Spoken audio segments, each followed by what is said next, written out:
Hello and welcome everyone to the Pirates versus Agoners podcast. I am ThyPirateKing, and with me as always is Remy. Hello there, Pirate King. My name is Remy70, but usually shortened to Remy, as you have done already. Agoners is actually from my blog name, which I've been writing for about over 10 years now, which is about competitive gaming and fighting games, a lot of that, because that's one of my favorite genres of video game. So very much related to what we want to talk about today, I believe. Yeah, we're going to be talking about Project L, which is this new fighting game that Riot Games has announced. It was actually announced a bit before this time. It was announced at Evo 2019, I believe. This Evo, I believe they said they were working on a fighting game, but they finally officially announced it very recently in their 10-year anniversary, I believe. So yeah, we're gonna be talking about Project L. So it's this new fighting game that Riot's coming out with. It's going to be based around the League of Legends heroes. So we're gonna get champions, League of Legends champions. We're gonna get their champions within this fighting game. So you're gonna actually get to brawl it out with these League of Legends champions in an actual fighting game. It's also going to be a 2.5D fighting game, so similar to things like Street Fighter or Fantasy Strike or Guilty Gear, games like that. So yeah, that's what we're going to be talking about. What are your first impressions of this game, Remy? First impressions. Well, a little bit about the history, because this was it was jokingly called like one of the worst kept secrets. Like ever since Riot acquired the Rising Thunder team, and then cancelled Rising Thunder.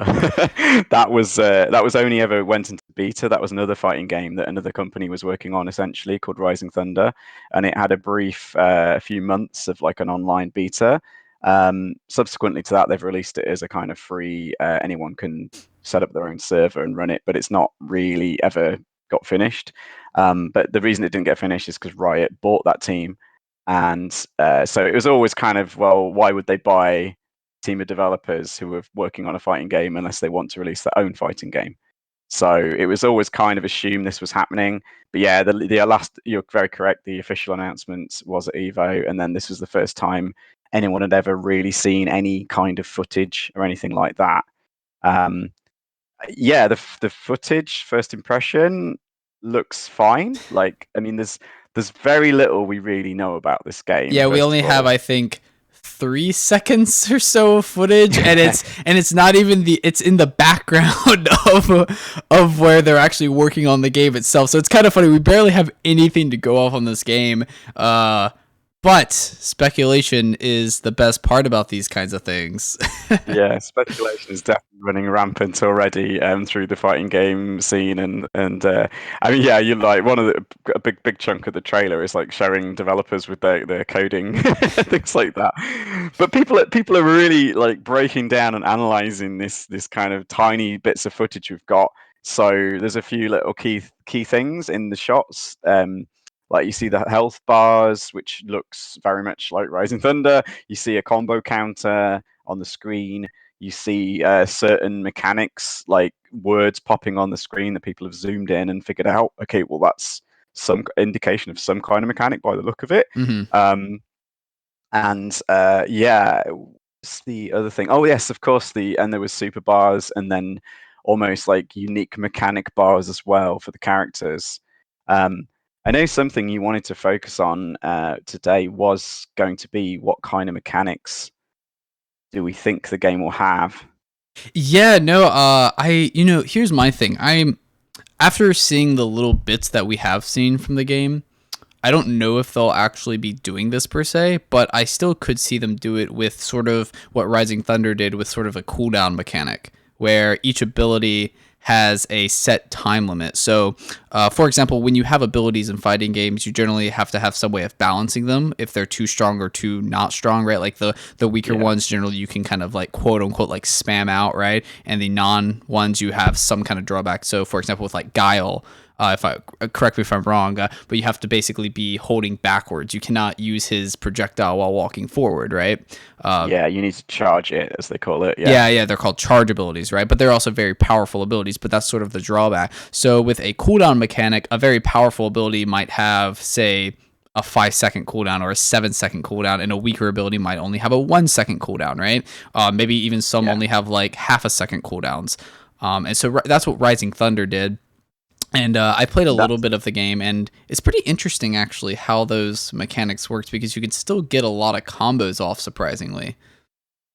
Yeah, the very short cooldowns that you're talking about there is something very much based on the kind of MOBA system that League of Legends, of course, is. Yes. Um, so it made a sense that you would expect that to be in this. It was in Rising Thunder, and Rising Thunder was already kind of already borrowing essentially a mechanic that came from a MOBA.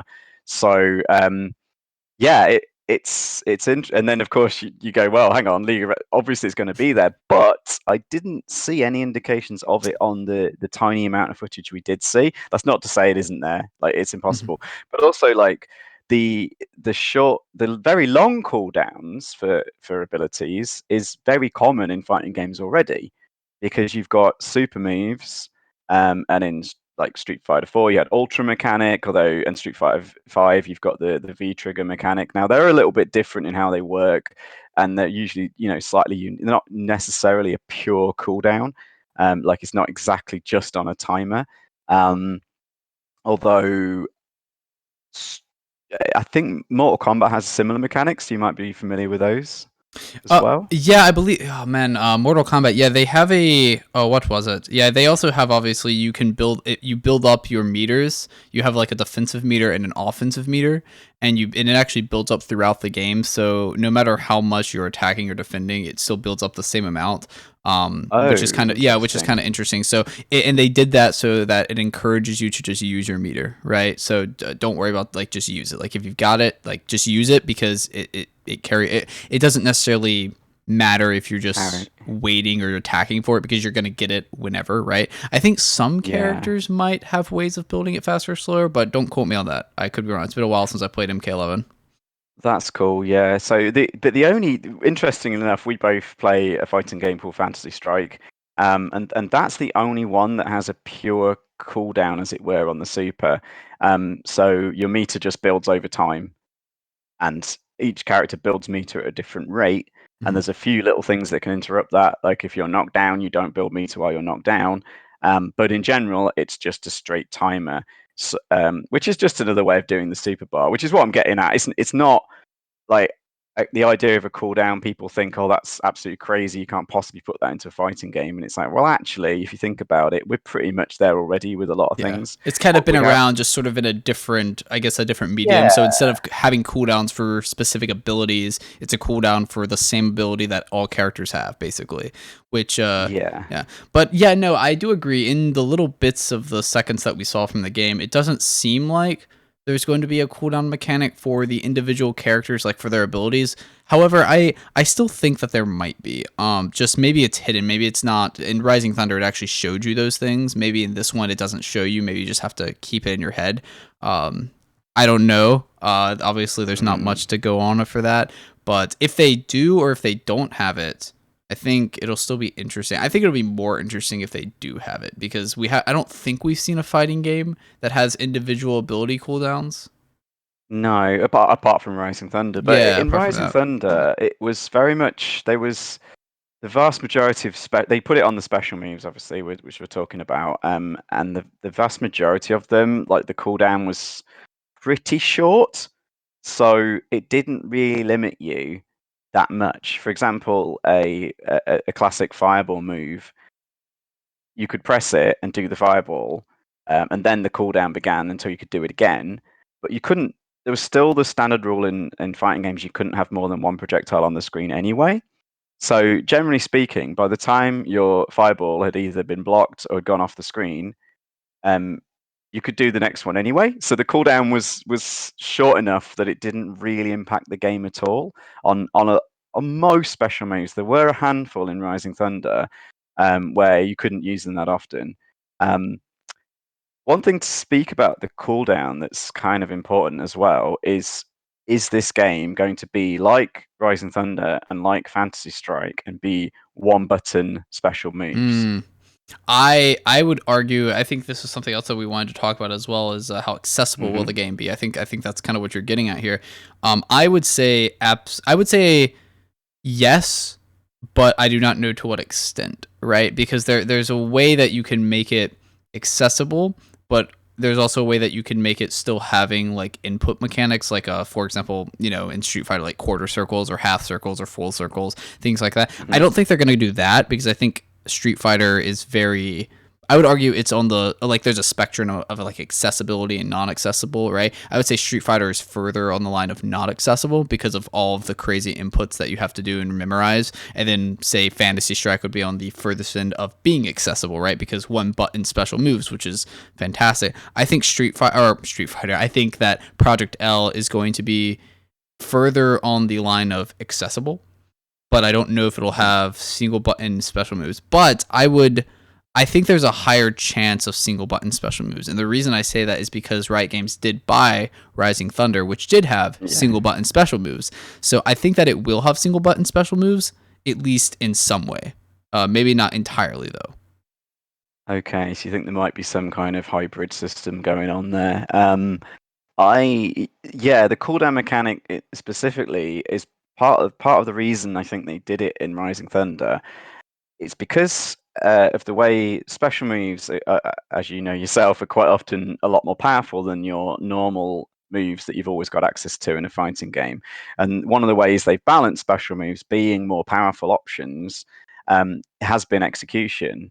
As you talk about the accessibility in Street Fighter, the classic, and originally in Street Fighter One, they were kind of hidden things that people didn't know, and they were really, really hard to do. You Yeah. had to be very precise in the input of the directions on the stick and the button presses to get these special moves to happen. Yeah, they actually made And it they, easier in future Street Fighter oh, games, which is kind of what some people don't realize is that the older Street Fighting games were even harder to execute the special moves, by right? far, yeah. There's been a whole general move towards. I know you've been saying accessibility. Accessibility can get a bit muddied into like other areas of sort of accessibility for sort of blind players, or I think there's a lot of things can be meant by accessibility. But I know exactly what you're talking about. You're talking about the execution, like the ease of execution of Mhm. playing the game, like how many people can even perform these moves, or how much do you need to practice to be able to perform the moves, for example. Yeah. Yeah, exactly. That's exactly what kind of accessibility I'm talking about. Yeah, because I Yeah. think you're right. There is different ways you can look at accessibility, but yeah, to clarify, we are talking about sort of executing the things in the game, like the special moves or even the normal moves. I mean, like that's part of accessibility as well. Um, Oh yeah. I mean, Street Fighter's got a lot of direction normals and chain combos. We'll get onto combos in a minute, but just to make sure I get this this point in edgeways about this because I keep forgetting. Apologies.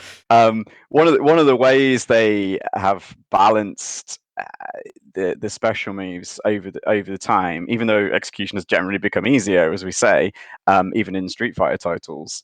One of the ways they balance them is by making this motion have to be done. So you can't. The classic example is from Street Fighter is the Dragon Punch. It's an invincible reversal that also hits people from the air very well. Um, and if you make that one button to do, like instantaneous, it's incredibly easy, like to react, and that move can very quickly become too powerful in a game and start to imbalance the game. And when I say imbalance, I'm not talking about which character's the strongest or anything like that. I just mean certain mechanics become dominant, and then all these other mechanics you've tried to have as options become pretty useless because this one move is too easy to do and too powerful. Um, and I say when you remove the execution factor from balancing those kind of moves, which is basically literally like we're going to make you do a hard thing, which might take you a bit of time, it might take you a bit of mental focus to do, um, and therefore people don't always go for them. Yeah. And again, the cooldown's another way to balance that. So if you have it on a one button move, you have it on a cooldown, so you haven't always got it available. that's one way to kind of try and balance those Making it kinds of very moves. punishable is also another way to balance it, I would argue. For They, example, in they a Fantasy Strike, yeah. I think a great example is Jaina, right? So Jaina, she has a very, very good reversal with her Dragon Punch, and it's a one button. So if anyone is unaware of Fantasy Strike, but if you're watching my channel, I'm sure that you know of Fantasy Strike with all the tournaments I run. So in Fantasy Strike, you have one button special moves, and they come out instantly, right? When you press that button, at least. Jaina has I would argue one of the best reversals. It's extremely powerful. It can sometimes anti-air, but it also can just get through everything. It has big range. It does a lot of damage. It knocks them back very far, like almost the full screen. You can use her reversal. If you hit them with it, you can immediately go into your super. It's very, very powerful. However, there's a drawback. One of the drawbacks is when you press that button, you lose a lot. You lose a point of your health, whether you hit them or whether you don't hit them. You always lose at least 1 bar of your health, unless you're at 1 bar, and then you can quote unquote spam it because then you don't lose health anymore. But yeah, so you press this button, and one of the drawbacks is that you take a life, you take a point of damage. Another drawback is that if you miss or if they block it, they can get very big punishes on you depending on which character they are. You can almost always get a throw no matter which character you are, I'm pretty sure. And some characters like Satsuki, if she has super, she can get 4 damage off of you if you block that move, Yeah, which is actually 5 damage because you take a point of damage from the Dragon Heart itself. So it's this really great move, but the moment you mess up with it, you are in a world of hurt. Yeah, and that's a yeah, way. exactly. I think that's one way of balancing as well. That is another way, and that's so again they've got a lot of options here. I would say I'm almost convinced they will go with single button special moves. I think games like Fantasy Strike and indeed the original Rising Thunder have proven that you can do that and make a perfectly good fighting game. Oh, Like absolutely. that's got everything you need. And I know something you were thinking about as well was would this game be able to keep that level of accessibility, but also retain enough depth for veterans. And I think for myself, and as a Fantasy Strike lover and player, I do not have any concern about that because it's quite clear to me that the depth of fighting games isn't only in the execution. Complexity Yeah, does not equal depth. Yeah, that's sort no, of, yeah. yeah, exactly. I mean, we could do an entire podcast, I'm sure, about that Next concept. time. Um, Yeah. but let's, yeah, just to briefly gloss over it now. I have no concerns that Project L, no matter what kind of input method it decides to go with, can be a very deep fighting game. Yeah, Like the no, input method is aside to that. yeah, and I would say that from League of Legends, I mean, League of Legends definitely is very in depth. I mean, whether you like the game or not, it has a lot of depth to it. There's a lot of skill to the game. You really have to know what you're doing in that game. And Riot having one of the biggest esports games in the world, I really highly would suspect that this game is going to have tons and tons of depth, but I think it's also going to be fairly accessible because Riot, I doubt that they would want their game to be something that, new players or players from League of Legends just can't hop into and have a game. I think that they want their game to be very accessible so that they get more players, right? Yeah, definitely. One of the things that I've heard talked about by other people are talking about how will this game bring in new players?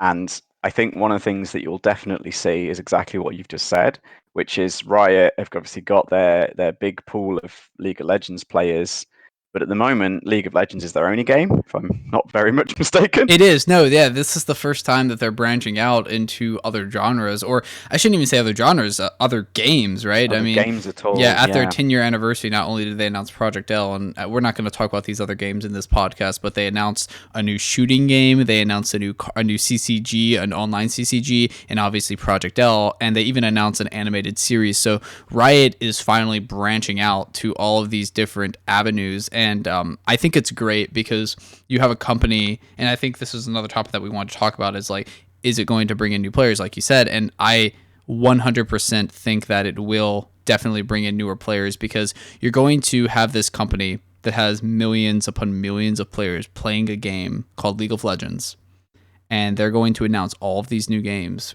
and a fighting game, for example, Project L, it is definitively going to bring in people. It is definitely going to bring people not only into their game, their Project L game, but into the fighting game scene as a whole. Because generally when you get into one game of a genre, you're going to be getting into other parts of that genre as well, right? So like, for example, I started out with like Halo and like Call of Duty and things like that, and now I play a lot of Overwatch, which is another shooter.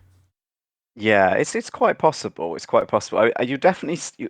I feel like there's no doubt its initial sort of marketing will definitely apply because a lot of people. I mean, I've only played League of Legends very briefly, so I'm not familiar with any of the characters, for example. But there will be people out there who love particular characters from League of Legends, and so they're instantly going to jump into this. And there was kind of like an anecdotal case of this was Capcom have obviously branched out with Street Fighter characters, for example, and they've done sort of puzzle games, and they've recently done a new card game called Play Teppen that's a phone-based digital card game.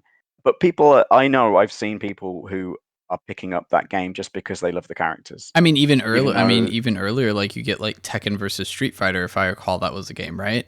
Where you had like Tekken characters and Street Fighter characters going in and having their own little thing, and it probably brought in Tekken players and Street Fighter players. And then you have yeah, where they sort of take a character from Street Fighter and plug it into Tekken, like Akuma, right? They put Akuma into Tekken, and that probably maybe drew some Street Fighter players over to Tekken. They're like, oh, cool, I want to play Akuma in Tekken, you know?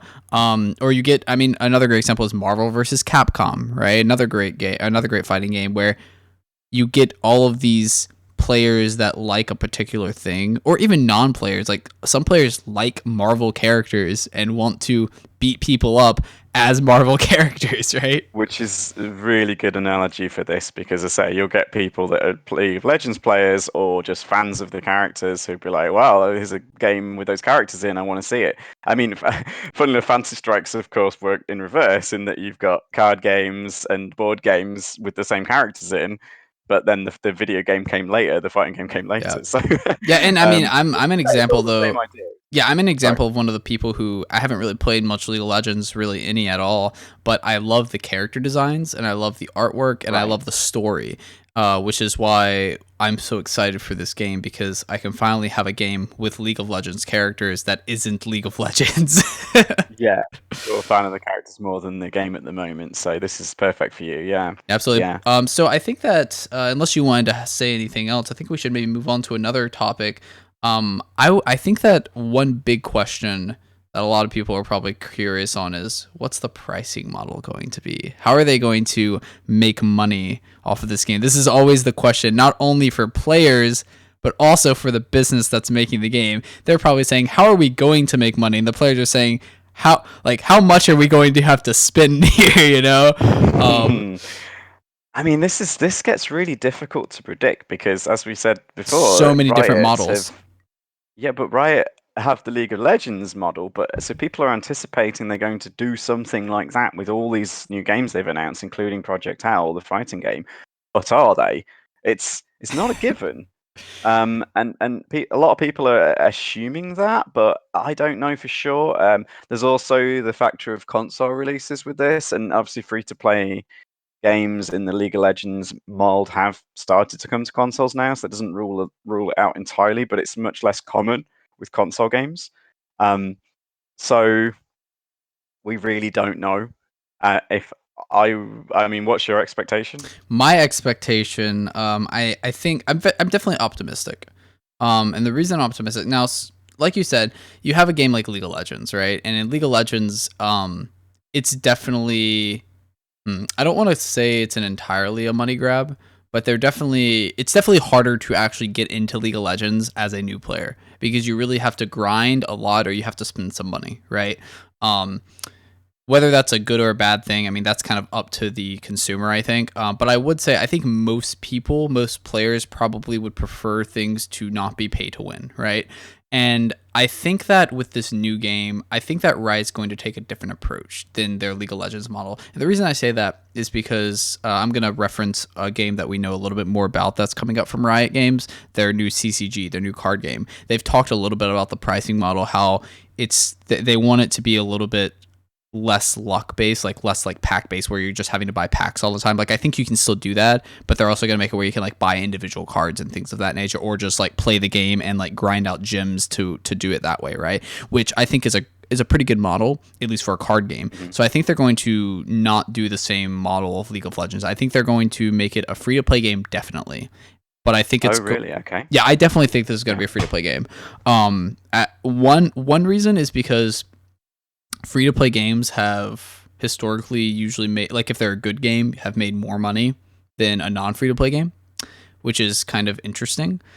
Like I'd say if you're a good game, man, you've got to be a huge company with a lot of like financial of course, backing to even make a free to play game. And I but do Riot think Games is that, right? absolutely, Yeah. yeah, they are the model to for a company to be able to do this. They would be the archetypal. That's why people assume it's going to happen as well. And as you say, it's for making money. But I think there's only room for a small number of those kinds of games in the market because a lot of other MOBAs, for example, have tried to sort of use the same League of Legends model, and some of them have been very successful, but perhaps not as successful as League of Legends in some cases. I know there's Dota 2 as well, which is also very big. Um, but you only end up with maybe a couple, maybe three sort of serious contenders there that are making money out of that free to play model, if you will. And they kind of crowd out other options because as you said, like if you're a new player getting into this game, yes, there's no barrier to entry in terms of having to pay any money up front, but then you often end up in these kind of long time grinding or loot boxes and DLC and all these kind of things that you have to then navigate and work your way through. Work being a very operative word here, to really be able to play that game properly. Or if I like it, like you said, if they have options to maybe buy things directly, that's great as well. Like for people that want to immediately jump in and not have to do those things. Yeah, Um, what I would suspect is it's probably going to be a free to play game model where they say anyone can download and install this game and play right away. I think they're gonna have like a list of characters. They're gonna probably have like maybe, I don't know. Let's just assume that the starting cast of characters is 10, right? And they're going to say mhm, all of these 10 characters are available for free. You can play all of them out the gate. No barrier to entry. You can play all of them, and you can play competitive. You can play quick play. You can play whatever you want, right? And then what they're probably going to do is, I definitely think they'll probably have a loot box system. But I think the loot box system is probably going to be more in the line of, say, how Overwatch does it, where it's like right. skins or sprays or dances or things like that. I'm sure Riot can come up with something Emotes, like yeah. emotes, things like that, right? Or like intro scenes, right? Like a cool intro scene for your character, things of that nature.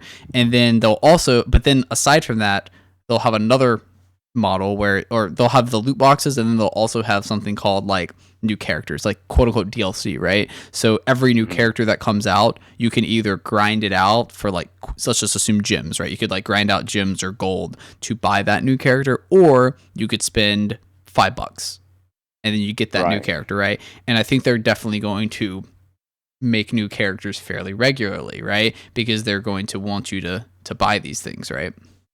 Yeah, okay. So yeah, it's an interesting way of doing it. I think that'll work pretty well but again, because they're such a big company, they can afford to do that. Yes. And they've got so much money because that requires you to essentially take a huge loss up front to allow every player to have access to those initial characters for Yeah, free, this is definitely a and to system jump that up cannot be done for every game, right? Or every company. behind. Like companies like Riot Games or Blizzard or Activision, they can do this, right? They can make games like this. I'm not saying every game can do this, but I think Riot Games has the resources to be able to do this. Definitely. So I think that's sort of the model they're going to go for. Um, yeah, I really doubt that they're going to try and like really exploit their players. And the reason I say that is because the FGC, like the fighting game community, are probably going to be interested in this game, and they have a keen sense of how they want to pay for things for a fighting game. Like generally, a fighting game is, you pay $40 to $60, you get everything, and then you have DLC, right? Yeah, Or yeah. like skins, right? So I think that that's sort of the model that Riot is going to go for. Just make it free to play, right? And then just have tons of content that you tons could and tons. buy, right? Taunts. Yeah, tons. I could even see Taunts. them like saying like you could spend like $5 a month, and then you just have access to every new thing that gets added, like every new character that gets added, right? So instead of having Yeah, to the spend subscription. instead of having to spend like $5 for every new character, you can just spend $5 a month, and then you get access to every new character that comes out. So this is good also for, say, a new player comes in like 2 years later, right? Instead of having to buy like 20 new characters for $5 each, which is about $100. You can just spend $5 a month, see if you like these characters, and then keep going. And then if you like a specific one, you can maybe buy it. I don't know how they would do that. Maybe I mean, to be fair, as a company, they might make it like if you don't buy it when it first comes out, it gets like more expensive later on. I mean, maybe not. I mean, they are a company and they are trying to make as much money, so we can't rule out they're going to try and do some sneaky things, right? I actually really like the subscription style model with a fighting game. There's no game's ever done that before. I wrote an article very long time. That's the direction I would like to see fighting games go I in. think it'd be kind of cool. Um, yeah, it's very interesting actually the financing of fighting games because of course Street Fighter games actually started in the arcade where it was literally pay to play each match. So that it's so far different from those days now. But People would I never do think I that think today. If I had to spend like 20, if I had to spend only 25 cents every time I wanted to play a competitive match online, I would not play that game. I kind of like it. What if you could win back this is where it Oh, gets okay, interesting. yeah, that'd be Yes, interesting. because of course Street Fighter 5 has its fight money system where by playing the game online, if you win, you own. That's how you earn the credits for the most part. There's a few other missions and things, but they've changed it over time. But for the most part, winning online is how you earn the Of in-game course, currency yeah. to buy things. So that specifically winning, I suspect this game will actually not go in that direction as much. They might just go for more time-based things or more sort of achievement-based things within the game that get you in-game currency.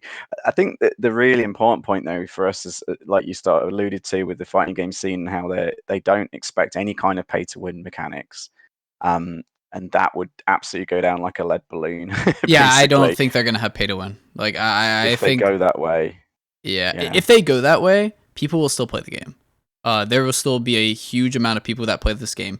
However, I really doubt they're going to do pay to win because that would alienate the hardcore players, right? And you Mhm. really don't want to alienate the hardcore players because they're the people that are going to be like your pros and stuff, right?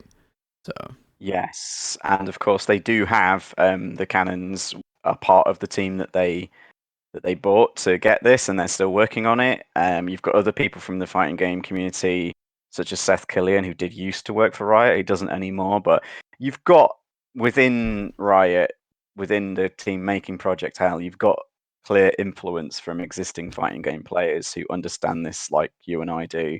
And will not want this to be in their game. Actually, yeah, I feel like there's a lot of this internal, I don't want to say conflict, but when it comes to expectations about the game, you've really got to see, okay, here's what Riot do, here's what League of Legends is, but then here's what fighting games are, and it's sort of maybe somewhere in between. So, like you say, they could have a free to play, but no, and maybe grind to unlock skins and things, and future characters can be purchased or grounded for that that will kind of be a hybrid model that probably would be accepted. That'll be okay. It's not that different from existing fighting games in that case. it's also not They that just different probably from a do lot it of better. yeah, it's also not that different from a lot of games in general. I mean, like a lot of free to play models out there do that, right? Where you can buy things with real money to get it faster. It's not pay to win, Hmm. right? It's not pay to win because like it's the things that you get faster aren't things that you cannot get normally, right? You just have to be careful, right? Because you don't want to like for example, I'm actually very much in favor of MMORPGs that have like XP boosts that you can pay for $5 because it just levels you up faster. You know, that's all it does. Like I could like so instead of spending 10 hours to level up to max level, now I spend 7 hours to level up to max level or 5 hours to level up to max level. So I'm okay with that where it's just like a time thing. You do have to be a little careful because you don't want it to be too extreme. You don't want it to be like 100 hours to level up to max level and then for $5 it's only 5 hours to level up to max level. That would be too extreme, right? So there's a middle ground that you have to get there. But yeah, I definitely think it's going to be free to play and have this kind of model of just like skins and loot boxes and sprays and emotes and voice lines and intros and new characters that you can pay for money and things of that nature. Yeah, yeah. So Riot have got. They did soften originally from when League of Legends did have a lot of pay or grind to win type mechanics in it. Maybe not a lot, but it's had them. I I think won't get into the exact mechanics, but from what I understand from League of Legends players, they've gradually softened that and moved away from that, even within League of Legends. Um, but the fact it was there and is frequently there in other free to play games, although again, less and less so these days, it became kind of a bit of a hot topic. And a lot of free to play games have moved into when they're competitive games, of course, they've moved into the model that you're describing where cosmetics and maybe extra options can be paid for or do grinding for them within the game. But the actual competitive aspects, like how powerful you can be within that game, whatever type of game it is, isn't based on how much you spend necessarily. Yeah, which Yeah. I think that's the main thing, right? Players don't want to have one player that spends $50 being more powerful than someone who spends $5 or someone who doesn't spend anything, right? Because that's where you get it where it's really like people just don't like that. The only people who like that are the people who have a lot of money to spend, right? And even sometimes people like that don't like it, right? Because they're like, that's not fair, right? You know, like why? It's not, yeah, why it's not really fun for me. Yeah. Yeah. I mean, who wants to be that rich guy who beats up all the poor people, right? I mean, I guess some people want to be that, right? Yeah, But I think we I had have, experience yeah, but we've direct experience with that before, and I would deliberately kind of not play the best options because it was clearly not fun for me or for anyone. I mean, So you're if I just just overpowered, right? It's sort of like, I mean, it's the cheat code thing. It's the cheat code mentality, right? It's like, for me personally, when you look at hackers, right? When I look at hackers in video games that are hacking the game and like having aim bots or things like that, I'm thinking to myself, is this fun? Like really? Like, are you having fun doing it? Like, I can understand it in maybe like a solo game, right? Like a one player game. Like doing it every now and then is kind of fun, just to like go up to that boss that you can never beat and just one punch them in the face. one button, Yeah, it's like finally. And obviously, like you go back and usually beat them because for me personally, I find cheating and hacking. I don't really find it that entertaining. Maybe like not. I would never do hacking, but like in a 1v1 game, I could see maybe doing it like once just to do it, right? Because it's a 1v1. Exploring your options. You're not harming anyone, right? But when you're hacking in a competitive game, I don't see how that's fun because you are ruining the experience for other players, And you're not even learning anything. There's certain comedic aspects to it. Is this interestingly enough, there is some hacking happening in Street Fighter 5. Really? But again, it's been done for a kind of real comedy aspect. The person who's hacked it has even made it so the opponents don't lose properly. So he'll win on screen, but they won't actually take the lot. It's complicated anyway. A couple of things about the pricing model, though. I mean, I think, like you say, the thing that if it became a pay-to-win system, would definitely be a huge negative in the existing fighting game scene. So that's sort of probably, hopefully, out of the window. I think without getting too into ethics and things, I think the thing that also becomes interesting with any kind of pricing model for video games is how upfront it is. Is it hidden? Is it kind of secret? Because I think that's when you talk about loot boxes and the current legal things they're going through, especially in Europe. Yeah. A big part of the issue is it's a secret algorithm gambling thing. Like you don't know the odds. So therefore it's like, well, if I want to buy this item or whatever, you don't actually know how much it's going to cost you. And that's and again, this game, if it has a subscription model, for example, that's why I really like that, because I think that's fair, because okay, yeah, this game's free to play. You know what you're going to get every month. Yeah, You know. know what you're getting into is the important thing. And as long as that's pretty much up front, and there's no pay to win and things like that, it's affecting the game, I'll be very happy with it. That will be Hmm. totally fine by me. It's Yeah. that's where I kind of draw the line. Yeah, The and really loot interesting bit boxes are though, definitely an sorry. interesting thing as well. Like you were saying with Yeah, the idea, like, are they gambling? Are they not gambling? You know, yeah, me. that's a whole other This is a podcast whole there nother as well. podcast. I'll just give my quick opinion on it. I personally would not really view them as. I wouldn't view them as direct gambling in the sense, because you don't have a chance of making money with it, right? Like if I spend $5 on a loot box, there's no way I'm gonna get my $5 back. Like that will never happen, right? But in a way, I can understand it being gambling in a sense, right? It is kind of like that because it is a random chance to get something, right? Whether this should be legal or illegal, or whether it should be allowed in games or not allowed in games, that's where the whole other podcast comes into, right? Right, yeah. I'll save my. Um, yeah.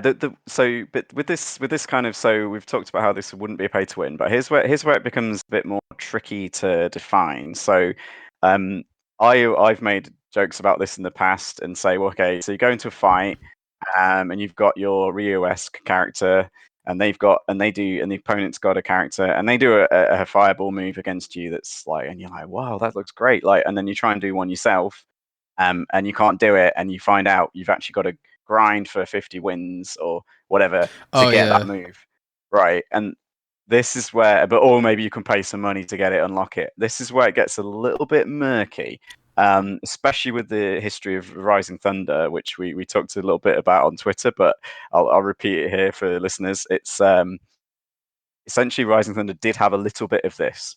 Like it had grind to unlock certain moves, and you could only apply 3 special moves on your character at a time. So you had like a kind of loadout system, and you could pick your 3 special moves. The thing was, the starting characters already had 3 special moves, but you could unlock more options.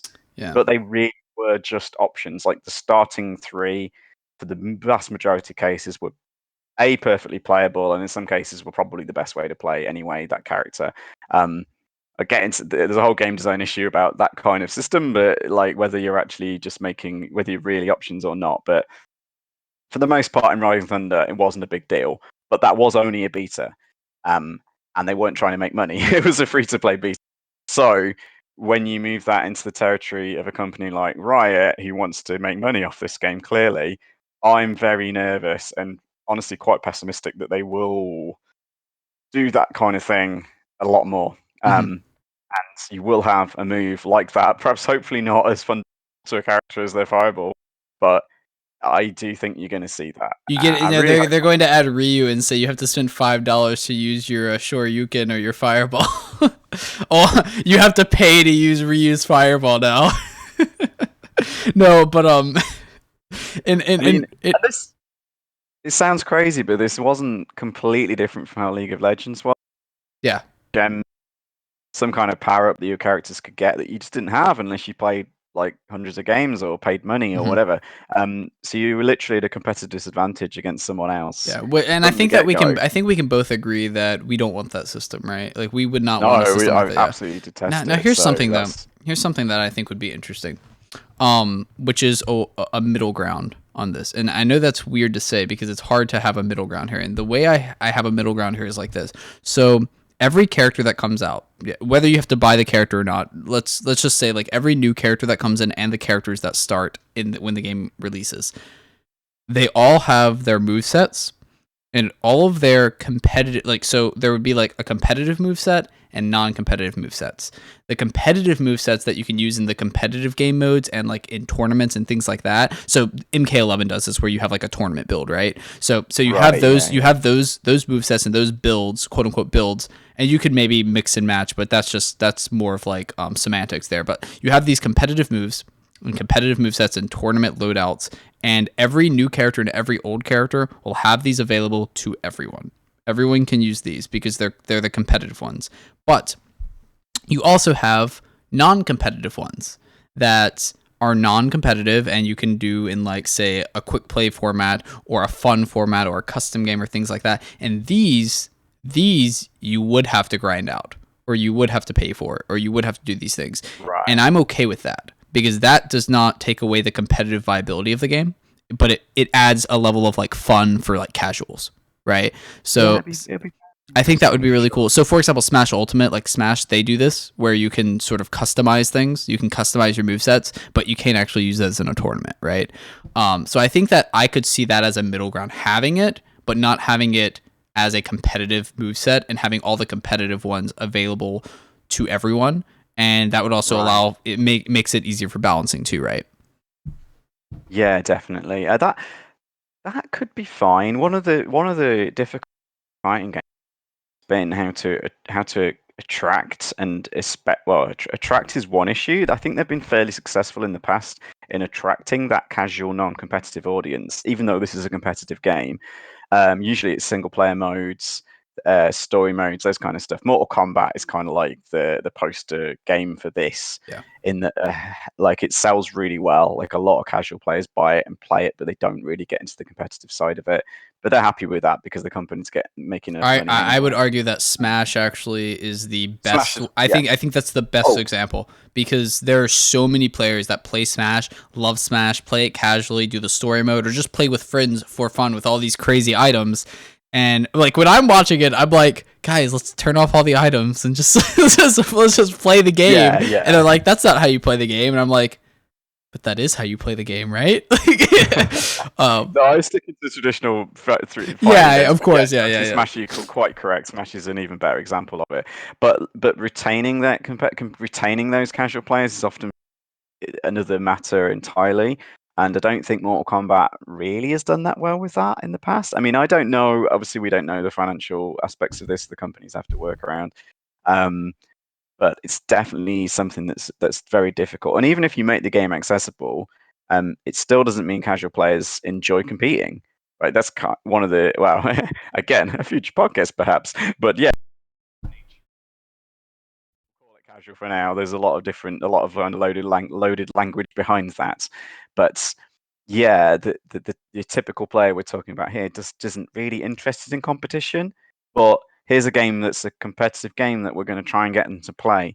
And so that kind of sort of fun mode that you're describing there, that could be a really good way to do it. And they can actually have the more serious competitive mode outside of that. Yeah, something I was actually Um, surprised about. I was surprised that that Riot decided to make an actual like 2D fighter. Well, 2.5D mm, because it's 3, but 2D fighter. I was surprised at that. I was actually expecting more of like a Smash Brothers esque fighter, like a platforming fighter, or something, oh or like a right. 3D fighter. Because I feel like in those kinds of fighters, you can appeal more to casual players. It's easier to. So I was a little surprised by that, but Mm, I'm not against it. I like it. I'm glad they're doing a 2D fighter, but it's interesting because they're definitely going to try to appeal to casuals and competitive players. I think they're going to make the game more competitive because they have something like League of Legends, but even League of Legends has casual players, tons of casual players. So I 100% think that they are going to find a way to make this both casually appealing and competitive appealing for both players.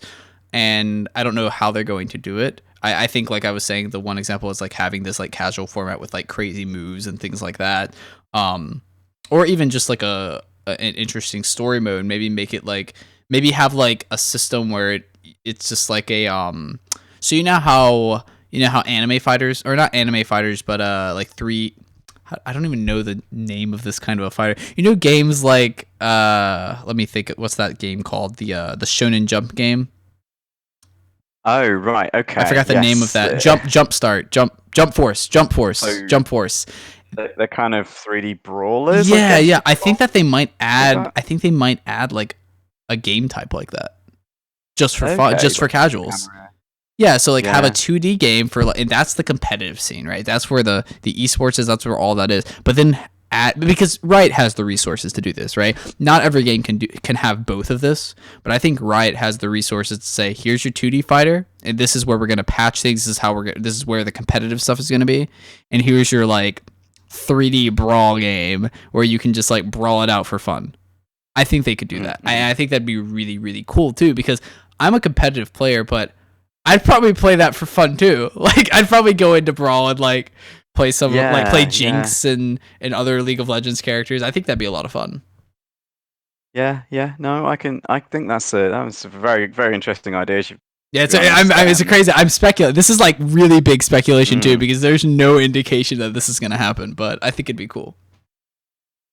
yeah, no, they've definitely got to do something to maintain that.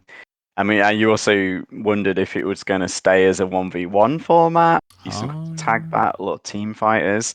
I mean, I've had some ideas about trying to make a more team-based fighting game, because I do think that's one of the things that keeps more casual players engaged quite often is being able to play on a team.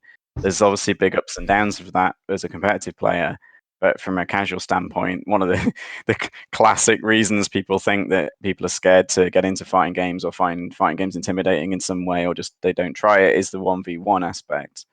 Um, I think tag stuff battle. just I like think this comes tag up. battles also are. I think that's more interesting for casual players too, because more stuff happens on screen that looks cool. I know that's kind of like weird to say, but I do think casual players sometimes like that kind of stuff. And maybe I'm not a very casual. Oh, I'm casual in different genres. You know what I mean? Like it depends. Like a solo game or like a platformer, I'm more casual in. Like I'm not a speedrunner, right? But when it comes to like fighting games, I am. And like for me, in a fighting game, I do care about that kind of stuff, how visuals look and how cool it looks. But I'm more interested in the gameplay, right? I'm more interested in how it plays and how it feels. But I do think casual players do sometimes like more tag fighter games, like DBZ, for example, like the Dragon Ball Z fighters, because it's very flashy, it's very cool, and I definitely Mm, think that's another way that League might do it.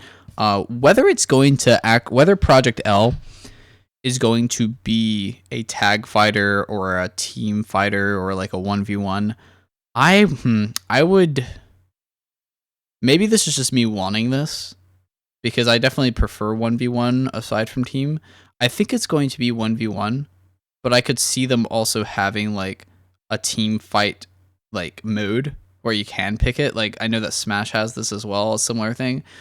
But I do think right. it's going to be 1v1. And the reason I say that is because the little bits that we have seen in the video, there wasn't like any other characters on the screen. It was just those two characters, right? Yeah, So, it looked like one, and Rising Thunder was that as well. yeah. Well, two aspects there actually, because you're talking about team fighters in the traditional sense of having multiple characters you select and then tag between or use assists of and things like that. But there's also actually, I was kind of alluding to actually playing on a team of individuals. Maybe you're only playing one character on that team, but you actually play. So three different players, like me, or even two players, like myself and yourself, for example, could make a Oh. team, Oh, I see what you're right, saying. and play this fighting game as a team. Again, League of Legends obviously very team-based game, 5v5, unless I've completely forgotten how it works. No, they've changed. So It's that, 1v1 now, Remy. It's one the oh MOBA. Yeah, they're really? the first 1v1 MOBA. They're the first 1v1 First MOBA. 1v1 mode. I mean, so it's a fighting game already, right? So they don't need Project L, just crap it. It's a Just solve all the top-down problems. fighting game. Well, they kind of are. They're not that far removed. That's the thing we talked about at the outset about cooldowns and moves and things. It's not completely They're a different. Like top-down fight. They're a there are top-down crosses. fighting game, and there's only one lane, and you can't go left and right. You can only go forward or back. But yeah, so that well, they say there's a team mechanic, and that's I mean something I was very interested in doing. So it's something I really interested in an actual like human team. I don't know a way to describe it No, properly. I I know what think. you're saying though. Yeah. So, would you think that that would also be like a mechanic in the competitive mode as well? So, if you say I go in and I say I want to play some competitive today in Project L, and I go into the competitive mode, do I have to just wait? Do I queue and then I find two more teammates? And then we play against two, and then we play against three people. So I play against three. So I have three teammates, or it's three of us versus three of them, and then we just play each other. Is that sort of what you're saying? Yeah, exactly, and that could be maybe only for casual. I mean, again, we don't know what they're going to do. It's just in terms of Yeah. mechanics, though, especially I could in team, definitely. Oh, sorry. Yeah, I'll let you go. Yeah. maybe like tag fight. Let's call them tag fighters versus not team. Not you've got multiple characters on the team and now, and you're the one playing all of them. Yeah. They tend to be very combo based, very flashy, like you say, and that's often how fighting games attract but don't really retain casuals. I feel like you can They're have very flashy hard. I think tag graphics. fighters are a lot more difficult as well, which is why it doesn't retain the casuals, right? But it brings in the casuals. Yeah, which they might be fine with if they can get enough people to play it, which they probably can because of their money and marketing. But then we get into the mechanics of this game, and will it be sort of based around whether it's 1v1 or tag? Like, will it be based around big combo strings? Mm. It's something I expect it will be on the basis of Rising Thunder, and to be honest, on the basis of the majority of modern fighting games, they are extremely based around doing long combos. Whether those combos are perhaps not that hard to physically input or not, is another matter. I think it's gonna What be. do you reckon? Hmm, I think it's gonna be similar to like something like Fantasy Strike, where it's sort of it's combo based, but it's not really long strings of combos like say Street Fighter V or Mortal Kombat or things like that. I think it's gonna be like an in between where it's going to have combos, but it's not going to be these super long, complex, hard combos to do. It's going to be very simple, easy to do combos that are going to look really cool and be super flashy, but not be difficult to do. Well, let me clarify difficulty. I think they're going to be not, you can't just do them when you first load up the game. Maybe like you do have to know what you're doing, right? So even in Fantasy Strike, you can't just like go in and randomly do a three. I mean, I guess you could by accident, but generally you kind of have to know what you're doing, right? Like most new players aren't going to know that I don't know, Jaina dive kick into forward A into arrow is a combo, right? They have to learn that, Right. right? But Yeah. I think it's going to be like that, where once they learn it, it's not that difficult to do. It's a quick little thing. It looks cool. It's fun. It does some damage, and then you go back to this neutral game, right? Mm-hmm. You see, again, I'm kind of basing this.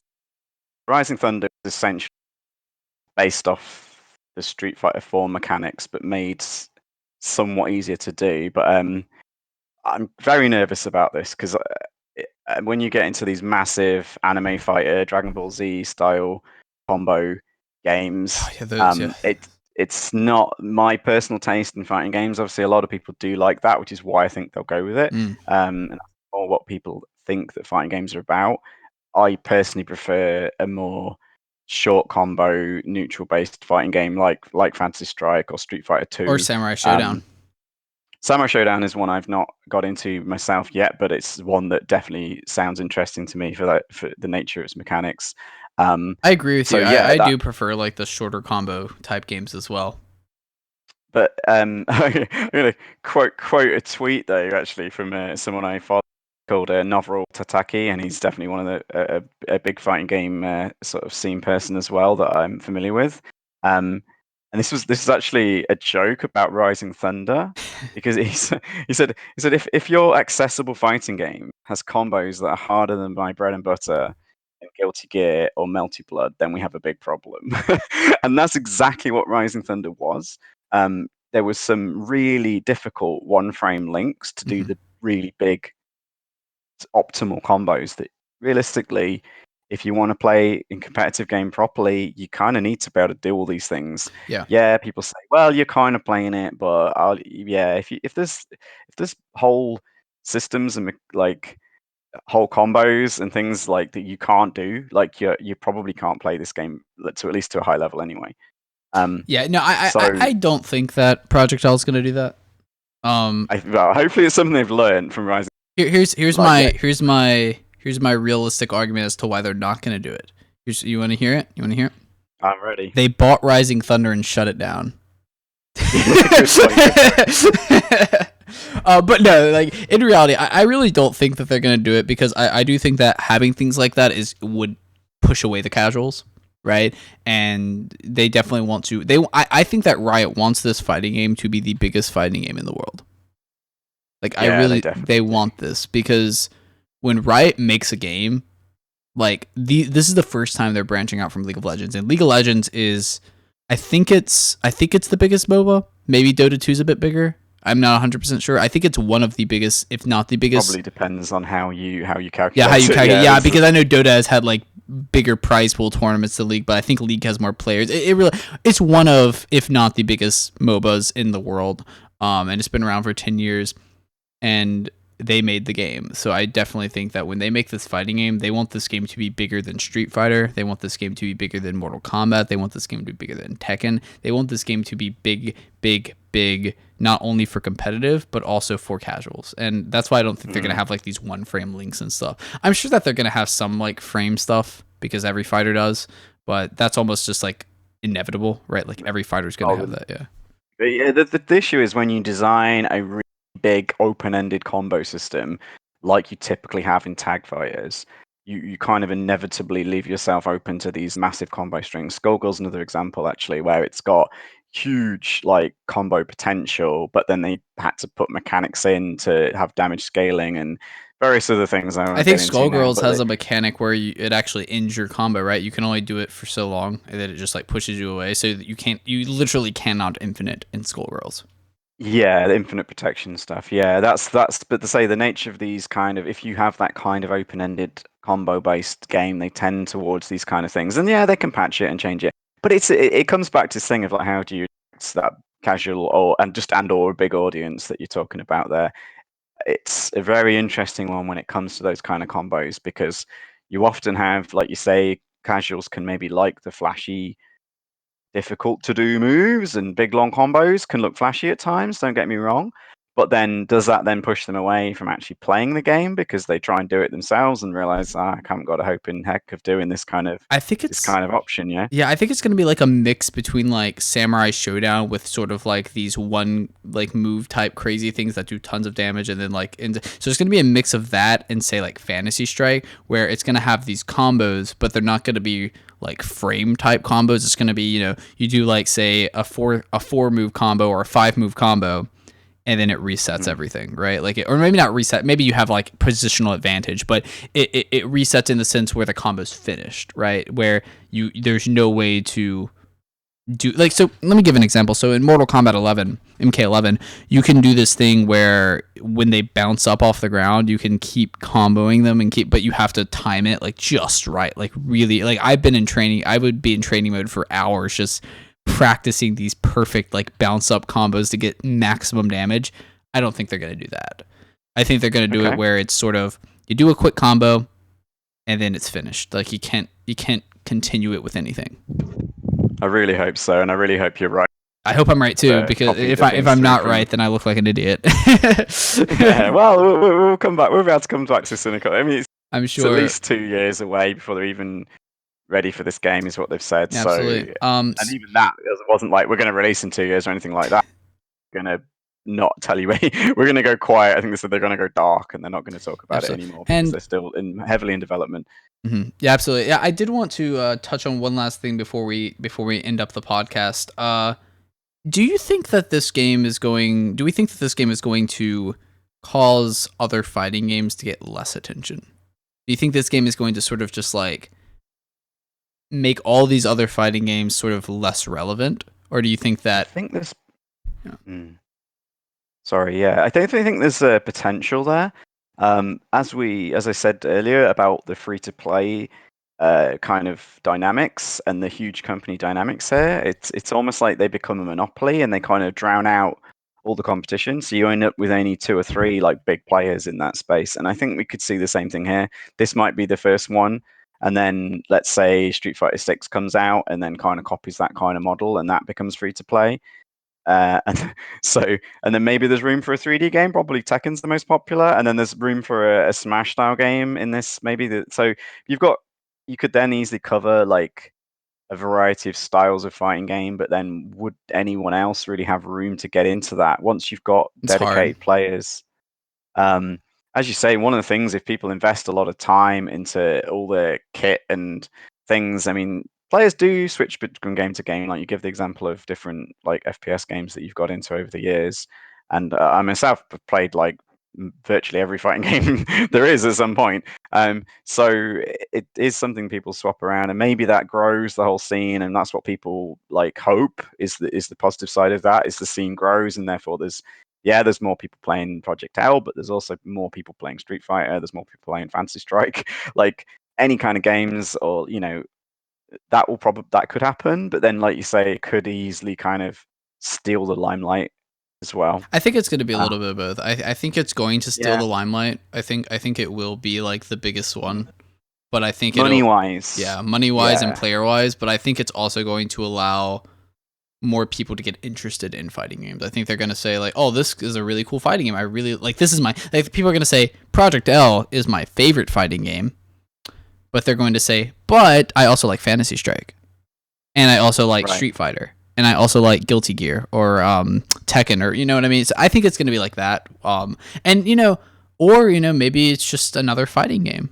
But I doubt that. I don't think Riot wants to just be another fighting game. I think they want to be the fighting game. um, Right, I've got you.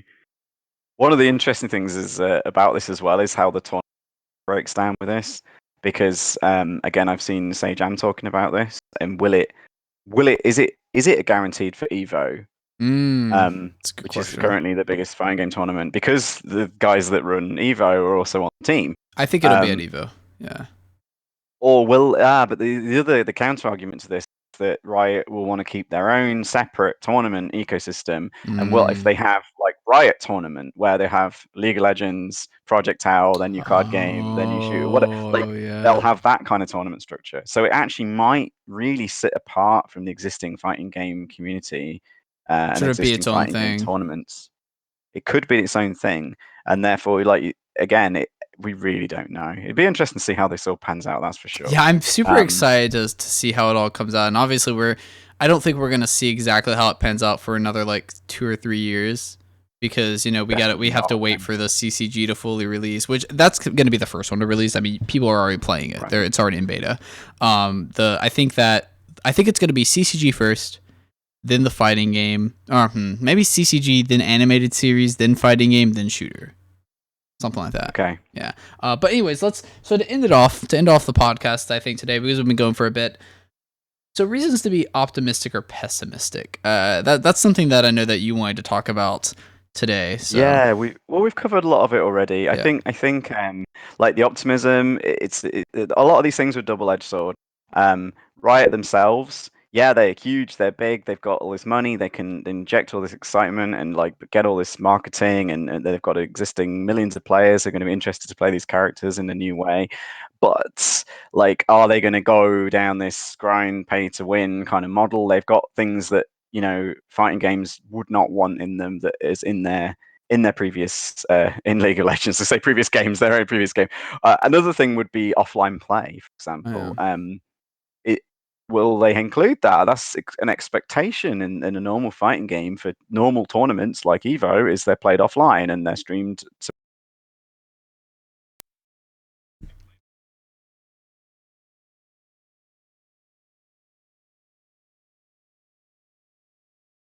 Hmm. That's a good question, actually.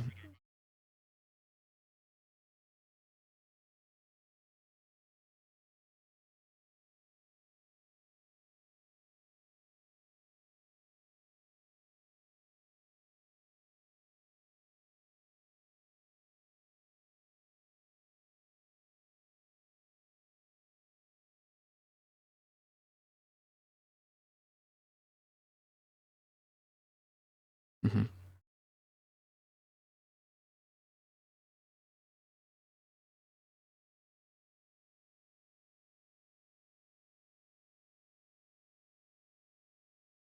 Hmm.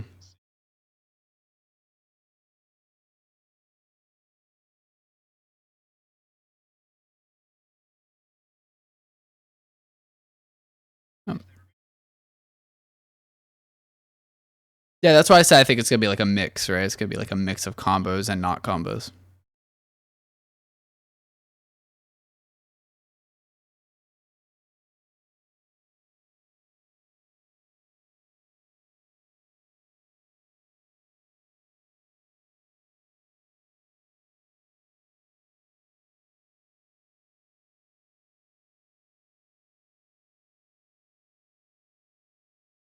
Mm.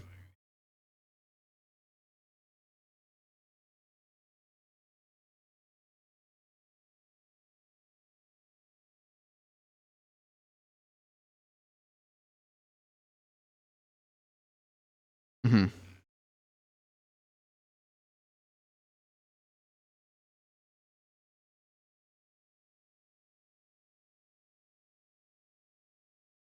And we both love. I mean, that's. I mean, we both love it. So.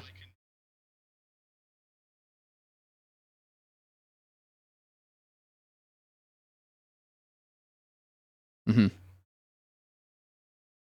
Yeah, I think. I mean, I disagree, of course. I don't think it's gonna. Yeah, I don't think it's gonna be entirely like that. I can see your point though, saying that it's more likely to be. I think it's. I think it'll be closer to that. I think it'll be closer to combos than not combos, but I don't think it'll be so close where it won't appeal to your tastes. Like I'm gonna make a bold claim. I think you're gonna like the game, Remy. I think you're gonna like it, because I think Riot knows how to make people like their games. Like I don't even play League of Legends, and I think it's a great game. You know, I think it looks awesome and it plays cool, and I've even watched it before, and I think it's fun to watch, even though I have no idea what's going on.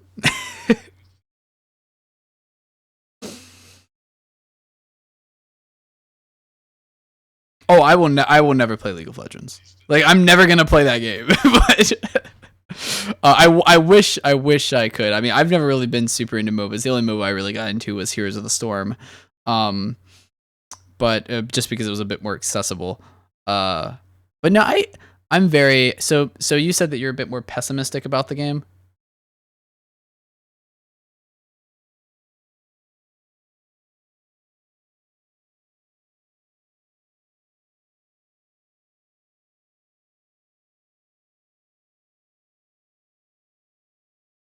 Yeah.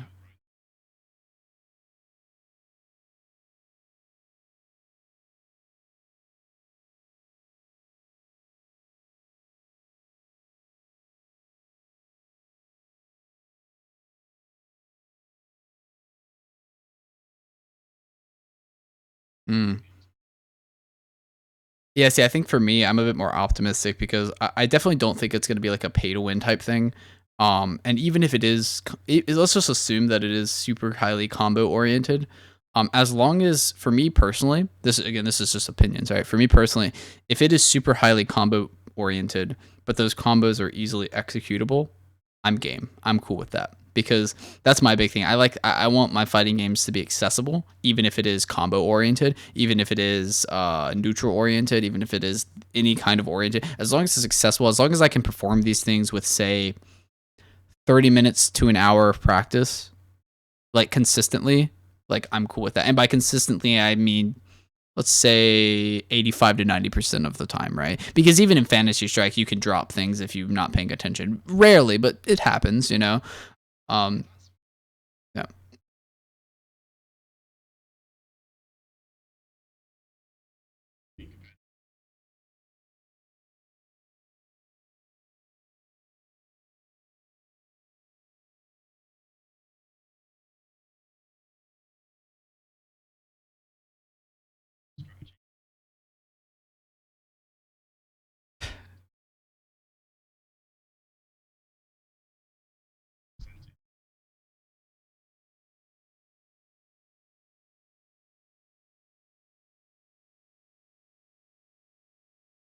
Hmm. That's a good thing.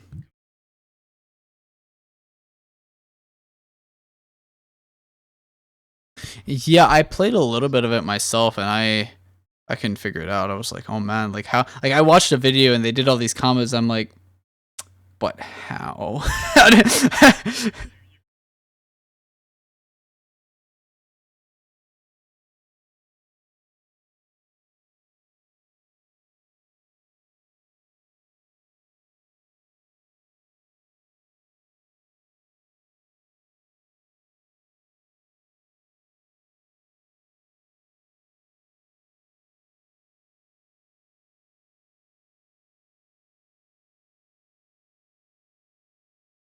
Yeah.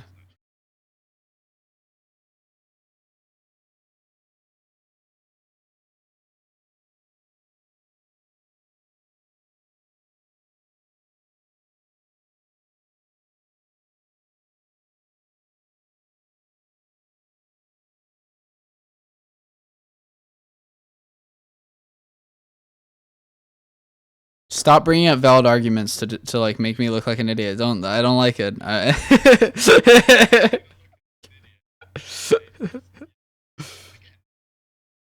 Mhm. I'm okay with it as long as it's accessible. As long as I can actually perform these things, you know? That's my big thing. Like I want to be able to perform them.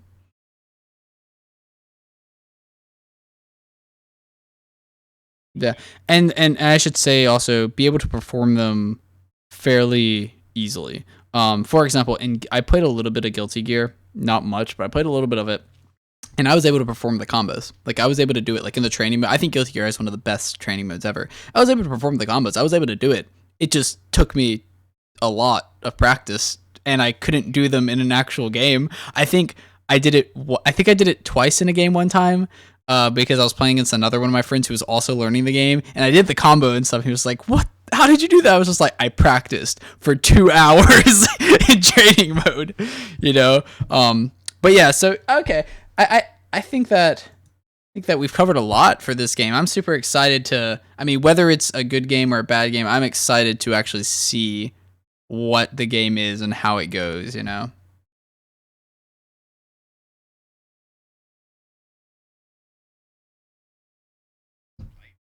But if it's free to play, you will get to play it.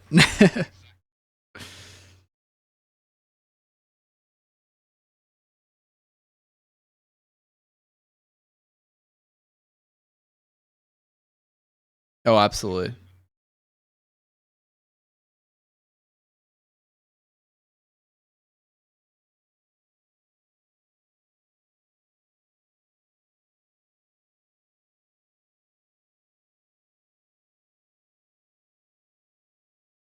Yeah. And if this game is accessible, which I do highly suspect that it will be accessible, if this game is super accessible, every other fighting game is going to have to do that too. Because if this is an accessible game, it is going to be bigger than any other fighting game out there because it's Riot. It's Riot Games. They're going to draw in tons of players, you know. But anyways, yeah. So I think that's it for this week's podcast, though. So yeah, it was a great conversation with you, Rumi. Thanks so much, and we'll catch you all next week. All right. I haven't cut it yet, but it's fine. I'll cut it in post.